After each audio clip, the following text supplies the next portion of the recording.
ఇక PSR ఆంజనేయులకు Vijayawada court June 5 వరకు remand పొడిగించింది. APPSC కేసులో పిఎస్ఆర్ కు రిమాండ్ పొడిగించింది.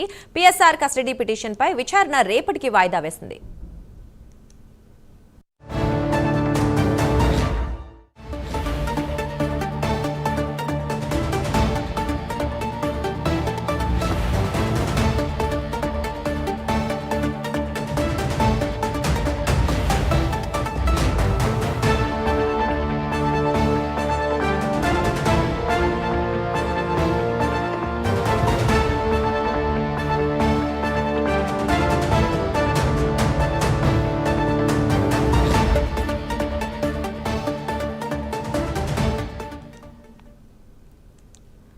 ఇక పిఎస్ఆర్ ఆంజనేయులకు విజయవాడ కోర్టు జూన్ 5 వరకు రిమాండ్ పొడిగించింది. ఏపీపీఎస్సీ కేసులో పిఎస్ఆర్ కు రిమాండ్ పొడిగించింది. పిఎస్ఆర్ కస్టడీ పిటిషన్పై విచారణ రేపటికి వాయిదా వేసింది.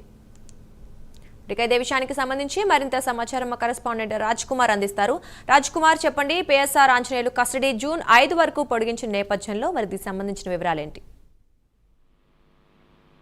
ముఖ్యంగా ఏదైతే పిఎస్ఆర్ ఆంజనేయులకి సంబంధించినటువంటి ఏదైతే పిటిషన్ ఉందో ఈ పిటిషన్ కి సంబంధించి ఏపీఎస్సీ ప్రధానమైనటువంటి విషయంలో కూడా మూల్యాంకనం సమయంలో పిఎస్ఆర్ ఆంజనేయులు కొంత అవినీతికి పాల్పడ్డారని గతంలో అవినీతి ఆరోపణలు అయితే ఎదుర్కొన్నారు. ఈ తరుణంలో ఈ రోజు కోర్టు ఆయనకి జూన్ 5 వరకు రిమాండ్ విధించింది. తాజాగా దీనికి సంబంధించి ఒక కస్టడీ పిటిషన్ కూడా దాఖలైంది. ఈ కస్టడీ పిటిషన్ కి సంబంధించి విచారణ రేపటికి వాయిదా పడినట్లు కూడా తెలుస్తోంది. ఏదైతే ఏపీఎస్సీ అంటే పోటీ పరీక్షల సమయంలో అభ్యర్థులు ఏదో కష్టపడి వాటికి సంబంధించినటువంటి పరీక్షలు రాసేటువంటి సమయంలో ఒక మార్కు తేడా వచ్చినా వారికి ఆ ఉద్యోగం దక్కనటువంటి పరిస్థితి ఉంది. ఇలా ఎంతో మంది అభ్యర్థులు ఉండేటువంటి అవకాశం ఉంది. కానీ ఇలాంటి అవకతవకలు జరిగేటువంటి అవకాశం ఉంటే మాత్రం అలాంటివి ఏవి కూడా వారెవరు కష్టపడిన వారెవరికి కూడా అవకాశం రాకుండా పూర్తిగా కూడా వీళ్ళు ఎవరికైతే కావాలనుకుంటారో వారికి మాత్రమే వచ్చేటువంటి అవకాశం ఉంటుంది. కాబట్టి అటువంటి అంశాల్లో ప్రధానంగా పిఎస్ఆర్ ఆంజనేయులు ప్రధాన పాత్ర పోషించారని ఒక ఆరోపణ కనిపిస్తుంది. ఈ ఆరోపణ వచ్చినటువంటి నేపథ్యంలో పిఎస్ఆర్ ఆంజనేయులకు సంబంధించి court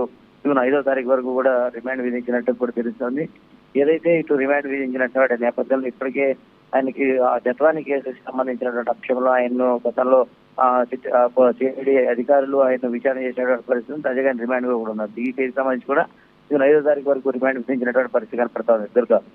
thank you Raj Kumar.